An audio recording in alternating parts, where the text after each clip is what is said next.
Good morning बच्चों, शुभ प्रभात।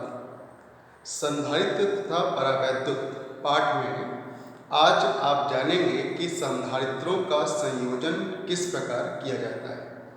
सर्वप्रथम संयोजन की आवश्यकता क्या है। परिपथ में किसी स्थान पर अगर हमें धारिता ज़्यादा चाहिए या किसी स्थान पर धारिता कम चाहिए तो उस स्थान पर हम कई संधारित्रों को जोड़ करके संयोजन द्वारा धारिता को बढ़ा या घटा सकते हैं। तो धारिता को बढ़ाने और घटाने के दो क्रम हैं यहाँ पर, जिनको श्रेणी क्रम संयोजन तथा समांतर क्रम संयोजन कहा जाता है। बच्चों, अगर हमें संधारित्र की धारिता कुल धारिता घटानी हो तो हम संधारित्रों को श्रेणी क्रम में जोड़ते हैं।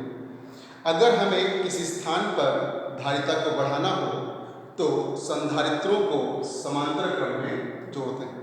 बच्चों, इस बात को फिर से दोहरा लीजिए कि अगर आपको धारिता बढ़ानी हो तो आप समांतर क्रम का प्रयोग करेंगे, अगर धारिता को घटानी है तो आप श्रेणी क्रम का प्रयोग करेंगे।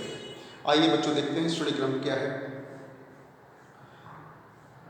जब एक संधारित्र की दूसरी प्लेट दूसरे संधारित्र की पहली प्लेट से और दूसरे संधारित्र की दूसरी प्लेट तीसरे संधारित्र के पहली प्लेट से जुड़ी हो, क्रम में जुड़ा हो, कतार में जुड़ा हो, तो इसको ही हम लोग श्रेणी क्रम कहते हैं। बच्चों, इस क्रम का एक सिरा आवेश स्रोत से जुड़ा हुआ है।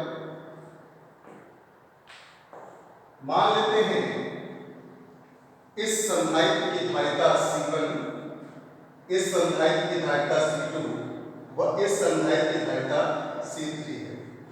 जब संधारित्र श्रेणी क्रम में लगे होते हैं तब प्रत्येक संधारित्र अपने अंदर आवेश की नियत मात्रा संचित करता है।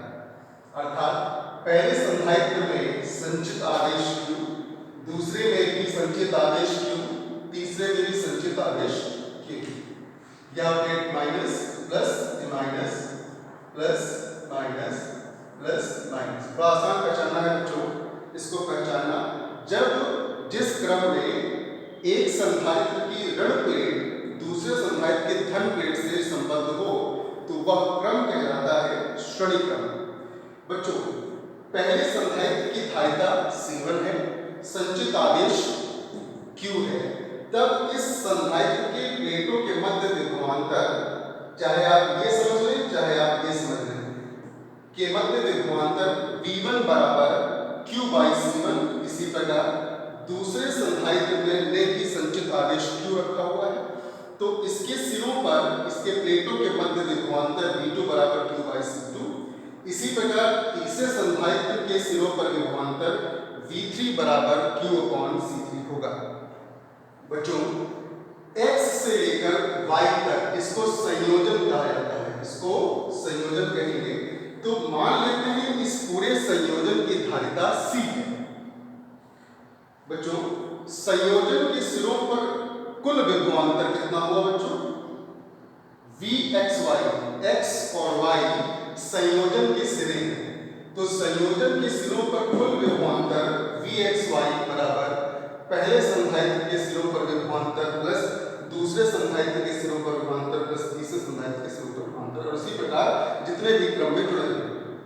बच्चों, कुल विभवांतर बराबर कुल आवेश, आप देख सकते हैं संयोजन में प्रवाहित आवेश Q, वही आवेश श्रेणी क्रम में जितने भी संधारित्र जुड़े हैं सभी में संचित हो रहा है।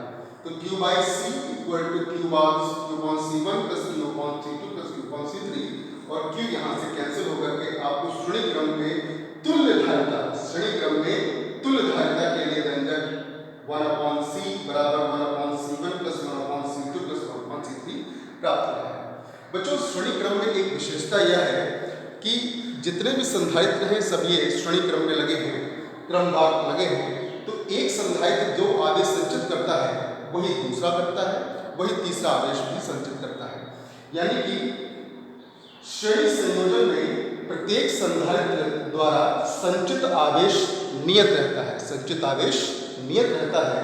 परंतु संधायत्र के प्लेटों के मध्य विभवांतर अर्थात V1, V2, V3 ये धारिताओं के वितरण के अनुसार उत्पन्न होते हैं। अर्थात जिस संधायत्र की धारिता कम होगी उस संधायत्र के सिरों पर विभवांतर बहुत ज़्यादा होगा। व्युत्क्रम अनुपाती, बच्चों इस लाइन को फिर से पढ़ लें, बहुत महत्वपूर्ण लाइन है। श्रेणी संयोजन में प्रत्येक संधायत्र द्वारा संचित आवेश नियत रहता है, परंतु संधायत्र की प्लेटों के मध्य विभवांतर धारिता के व्युत्क्रमानुपाती होता है। अर्थात जिस संधायत्र की धारिता ज़्यादा होगी उसके सिरों पर विभवांतर कम उत्पन्न होगा और इसका वाइस वर्सा। स्टूडेंट, अब ये दूसरा क्रम है यहाँ पर समांतर क्रम संयोजन। अब इसको देखें बच्चों, इसमें भी मैंने 3 संधायत्र लिए हैं। सभी संधायत्र की पहली प्लेट एक बिंदु से जुड़ी है व दूसरी प्लेट एक अन्य बिंदु से जुड़ी हुई है। एक्स और वाई को संयोजन के सिरे कहते हैं, संयोजन के सिरे कहते हैं।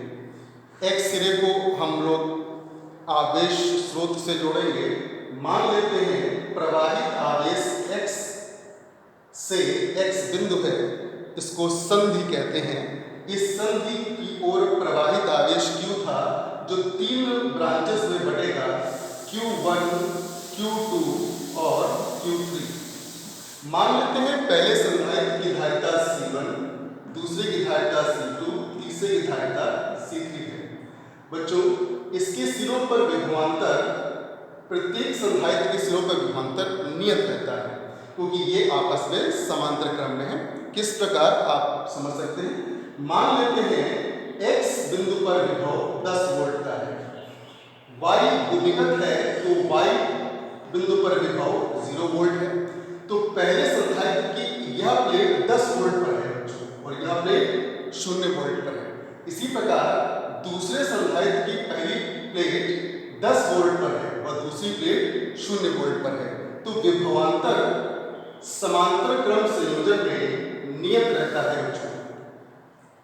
बच्चों, संयोजन में प्रवाहित कुल आवेश x संयोजन का सिरा है, तो इस सिरे से कितना आवेश प्रवाहित हुआ है वह है Q, QXY, QXY लिख सकते हैं।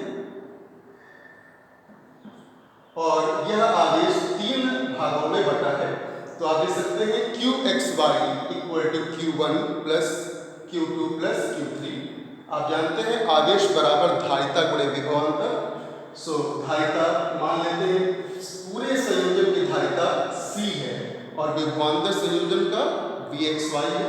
इसी प्रकार पहले संधायत्र में आवेश संचित Q1 है जो बराबर होगा C1 गुणे संयोजन के सिरों पर विभवांतर।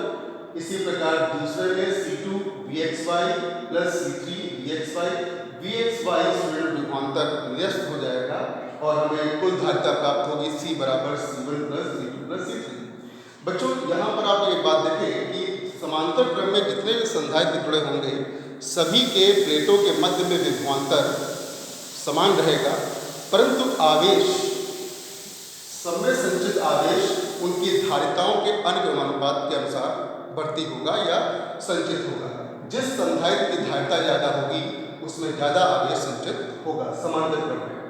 बच्चों, समांतर क्रम संयोजन में प्रत्येक संधायत्र की प्लेटों के मध्य विभवांतर नियत रहता है, परंतु संधायत्र द्वारा संचित आवेश धारिता के अनुक्रमानुपाती होता है।